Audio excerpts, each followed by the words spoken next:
Senators Bato de la Rosa and Senator Bongo wanting a parallel investigation in the Senate. What should we expect from that? Does it make sense? And why are they playing this card? I think it's a desperate move to counter the effectiveness of the Quadcom hearings. But here's the thing.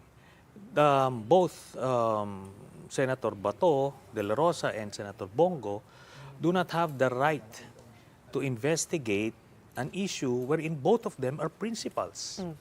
So that's a clear conflict of interest. So I think a better alternative to this would be the Committee of the Whole, wherein the Senate President would be the presiding officer. That way, that would remove any doubts about the partiality of the committee. So you cannot use a committee in order to try to protect yourself or to defend yourself. They say they can likely get the former president to attend the hearing. But again, all of these actions are basically an afterthought. They had the opportunity, the time to investigate these things if they're really interested into ferreting out the truth, but they didn't lift a finger.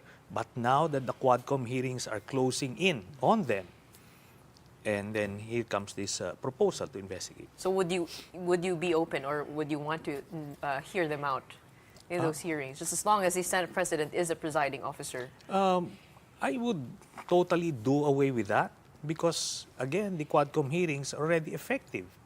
You can only come in if you feel that the other house, the lower house in this case, is not effective or is going into a different direction that is detrimental to the interests of the country, the truth, and justice. But they're going into that direction. So what's the point? The allegations haven't been proven, though. I mean, I know it's all these bombshell revelations, but let's remember that they've also not been proven. And I was wondering what was going through your mind when you heard Rowena Garma giving her testimony, giving her affidavit. I mean, you've been looking into cases against the Dutertes as far back as 2017, right?